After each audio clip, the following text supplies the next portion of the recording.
તો ગુજરાત પીએસઆઈ બનવાનું સપનું છે, બરાબર ને? પણ જુઓ, સપનાને હકીકતમાં બદલવા માટે એકદમ મજબૂત રણનીતિ હોવી બહુ જ જરૂરી છે. ચાલો, આજે આપણે પીએસઆઈ પરીક્ષા પાસ કરવા માટેની એક એવી સ્પષ્ટ અને અસરકારક સ્ટ્રેટેજી સમજીએ જે તૈયારીની દિશાને એકદમ ક્લિયર કરી દેશે. હવે જુઓ, કોઈ પણ ઉમેદવારના મનમાં સૌથી પહેલો અને સૌથી મોટો સવાલ એ જ આવે છે કે ભાઈ, આટલો મોટો સિલેબસ છે તો તૈયારીની શરૂઆત કરવી તો કરવી ક્યાંથી? ચાલો, આજે આ જ સવાલનો જવાબ શોધીએ. તો આ સફરમાં આપણે શું શું જોવાના છીએ, ફટાફટ નજર નાખી લઈએ. સૌથી પહેલાં તો પરીક્ષાનું માળખું સમજીશું. પછી એમસીક્યુ અને લેખિત પેપરની તૈયારી માટે કયા વિષયો પર કેટલું ધ્યાન આપવું એ જોઈશું. અને છેલ્લે આખી રણનીતિના જે સૌથી મહત્વના મુદ્દાઓ છે એને એકસાથે તારવીશું. સારું, તો ચાલો શરૂઆત કરીએ એકદમ પાયાથી. કોઈપણ પરીક્ષાની તૈયારી કરતા પહેલાં એનું માળખું સમજવું સૌથી પહેલી અને સૌથી જરૂરી વાત છે. જો આખી પરીક્ષા છે 300 ગુણની, અને આ ચાર્ટમાં એકદમ સાફ દેખાય છે કે એની વહેંચણી કેવી રીતે થઈ છે. 200 ગુણ એમસીક્યુ પેપર માટે અને 100 ગુણ લેખિત પેપર માટે. બસ આ ગુણભાર જ આપણી આખી તૈયારીની દિશા નક્કી કરશે. હવે વાત કરીએ આપણા 200 ગુણના એમસીક્યુ પેપરની, અને એમાં પણ સૌથી પહેલાં એવા વિષયોની જે ગેમ ચેન્જર સાબિત થઈ શકે છે. અને અહીંયા જુઓ, આ આંકડો જુઓ, પૂરા 100 ગુણ. મતલબ કે અડધું પેપર તો ખાલી ગણિત અને રિઝનિંગનું જ છે. એટલે એક વાત તો પાક્કી કે આ વિષયને તો સૌથી પહેલા અને સૌથી વધુ મહત્વ આપવું જ પડશે. આમાં તો કોઈ બાંધછોડ ચાલે જ નહીં, બરાબર? હવે ગણિત રિઝનિંગ જેવા વિષયોમાં ને સાચું માર્ગદર્શન બહુ જરૂરી બની જાય છે. આ માટે નીરજ ભરવાડ સર, બકુલ પટેલ સર, અભયમ એકેડેમીના અભય સર કે પછી હેમંત શાહ સર જેવા નિષ્ણાતો પાસેથી શીખવું ખૂબ જ ફાયદાકારક સાબિત થઈ શકે છે. બસ એવો પ્રયત્ન કરવાનો કે એમના દ્વારા શીખવેલો એક પણ મુદ્દો છૂટી ન જાય.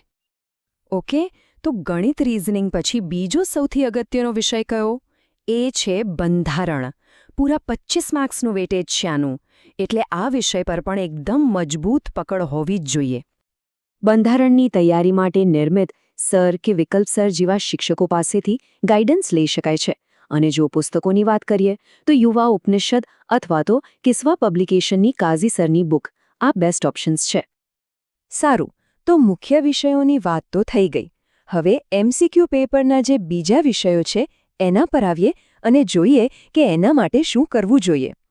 હા, હવે એક મૂંઝવણ જે લગભગ બધાને થતી હોય છે કે ઇતિહાસ, ભૂગોળ અને સાંસ્કૃતિક વારસા જેવા વિષયો માટે જીસીઈઆરટી કે એનસીઈઆરટી વાંચવી કે પછી સીધી પ્રાઇવેટ પબ્લિકેશનની બુક લઈ લેવી. તો જુઓ, આનો એક સ્માર્ટ રસ્તો છે. અત્યારે સમય ઓછો હોય તો પ્રાઇવેટ પબ્લિકેશનની બુક પકડવી વધુ સારી ગણાય. કેમ? કારણ કે હવે મોટાભાગના જે સારા પ્રકાશનો છે ને એ લોકો જીસીઈઆરટી અને એનસીઈઆરટીનો બધો જ નિચોડ પોતાની બુકમાં આપી જ દે છે. આનાથી ફાયદો શું? એક તો સમય બચે અને બીજું તૈયારી એકદમ ફોકસ્ડ રહે. જેમ કે માની લો ઇતિહાસની વાત કરીએ તો યુવા ઉપનિષદ અથવા ઈશ્વરભાઈ પાડવીની બુક બહુ સારી ગણાય છે.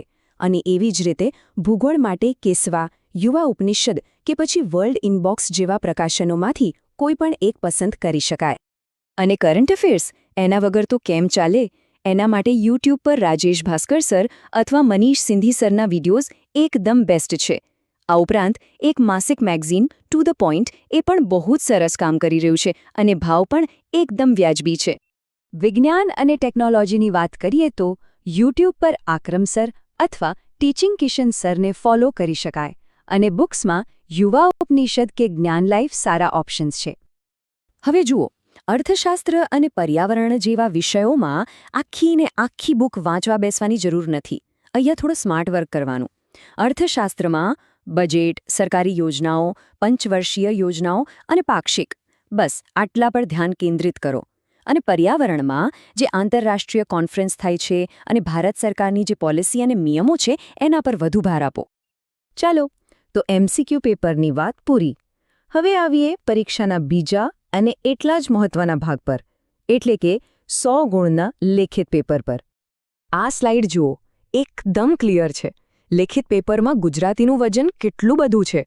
70 માર્ક્સ ગુજરાતી લેખનના છે અને અંગ્રેજીના ખાલી 30. એટલે આ ગુણભાર જ આપણને કહી દે છે કે ગુજરાતી લેખન કૌશલ્ય પર તો ખાસ ધ્યાન આપવું જ પડશે. તો ગુજરાતી લેખન માટે વર્ણન વિહાર, અક્ષર પબ્લિકેશન કે વેબ સંકુલના પુસ્તકો કામ લાગી શકે છે, જ્યારે અંગ્રેજી માટે વેબ સંકુલ અથવા અક્ષર પબ્લિકેશન સારા વિકલ્પ છે. પણ એક વાત બરાબર મગજમાં બેસાડી દેજો, અહીં ખાલી બુક્સ વાંચવાથી કશું જ નહીં થાય. કોઈ સારા શિક્ષક પાસે રેગ્યુલરલી પેપર ચેક કરાવવા અને સતત લખવાની પ્રેક્ટિસ કરવી, બસ એ જ સફળતાની ચાવી છે. સારું, તો અત્યાર સુધી આપણે જે પણ ચર્ચા કરી, ચાલો એ આખી રણનીતિને ફટાફટ કેટલાક મુખ્ય મુદ્દાઓમાં સમજી લઈએ, એકદમ ટૂંકમાં. તો આ રહ્યો આપણો clear cut action plan. Step 1, મુખ્ય વિષયો એટલે કે ગણિત, રીઝનિંગ અને બંધારણ, એના પર માસ્ટરી મેળવી લો. સ્ટેપ 2, સમય બચાવવા માટે સ્માર્ટ વર્ક કરો, પ્રાઇવેટ પ્રકાશનોનો ઉપયોગ કરો. સ્ટેપ 3, આપણે જે વિડિયો અને બુક્સની ભલામણ કરી એને અનુસરો. અને સૌથી છેલ્લું સ્ટેપ 4, લેખન માટે બસ સતત પ્રેક્ટિસ અને પ્રેક્ટિસ. આ 4 સ્ટેપ્સ તૈયારીને ચોક્કસપણે સાચી દિશા આપશે. તો હવે આ બધી માહિતી અને એકદમ સ્પષ્ટ રણનીતિ સામે છે. સવાલ એ છે કે તૈયારીની આ લાંબી સફરમાં સૌથી પહેલું પગલું કયું હશે? આનો જવાબ હવે દરેકે પોતપોતાની પ્રાથમિકતા નક્કી કરીને જાતે જ શોધવાનો છે.